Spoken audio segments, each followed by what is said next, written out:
একটা শহরে একটা ছেলে ছিল। সে তার গ্রীষ্মকালীন ছুটিতে সবসময় গ্রামে আসতো ভ্যাকেশনের জন্য।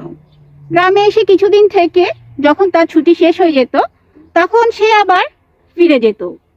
তো একদিন সে শহরে থেকে গ্রীষ্মকালীন ছুটিতে গ্রামে আসলো। আসার পরে সে তার দাদাকে জিজ্ঞেস করলো, দাদাকে বলল যে দাদা, আমি বড় হয়ে একজন সফল মানুষ হতে চাই, এর জন্য আমার কি করা উচিত? তখন তার দাদা হাসলো। হেসে তাকে নিয়ে গেল একটা নার্সারিতে। নার্সারিতে গিয়ে দাদা কি করলো, দুইটা গাছ কিনলো। গাছ কিনে তারা বাসায় আসলো। আসার পরে একটা গাছ লাগালো ঘরের ভিতরে, আর আরেকটা গাছ লাগালো ঘরের বাহিরে। এরপর তার দাদা তাকে বলল, তোমার কি মনে হয় কোন গাছটা খুব ভালো মতন হবে? তখন সে বলল, অবশ্যই যে গাছটা আমরা ঘরে লাগালাম সেই গাছটা যত্ন পাবে, সেই গাছটাই হবে ভালো মতন। তখন দাদা হাসলো। এরপরে দাদা কি করলো, ওদের গ্রীষ্মকালীন ছুটি শেষ হলো, ছেলেটা শহরে চলে গেল। দিন যায়, অনেক বছর পরে ছেলেটা আবার একটা গ্রীষ্মকালীন সময়ে দাদা বাড়ি আসলো। এবার আসার পরে সে তার দাদাকে বলল, দাদা, আমি যে তোমাকে বলেছিলাম সফল হওয়ার জন্য আমি কি করতে পারি, কই তুমি তো আমাকে জানালে না।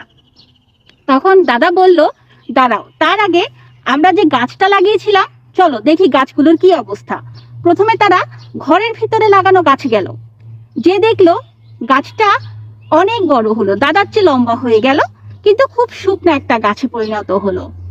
তো এরপরে তারা গেল বাহিরের গাছ দেখতে। বাহিরের গাছ দেখার পরে ছেলেটা তো খুব অবাক হয়ে গেল। সে তার নিজের চোখে বিশ্বাসই করতে পারলো না যে গাছটা একটা বড় গাছে, একটা স্ট্রং গাছে সে পরিপূর্ণ হলো, একেবারে একদম ভরে গেল, একেবারে মোটা মাটা একটা বড় একটা গাছে পরিণত হলো। তখন সে তার দাদাকে বলল, এটা কেমনে সম্ভব? এই গাছটা তো বাইরে ছিল, অযত্নে ছিল। তখন তার দাদা হাসলো। হেসে বলল যে হ্যাঁ, সে নানা রকম ঝড় ঝাপটা মোকাবেলা করে সে স্ট্রং হতে শিখেছে, সে শক্তিশালী হয়েছে, সে বড় হয়েছে, সে এখন জানে নিজেকে কিভাবে সামলাতে হয়, বড় করতে হয়।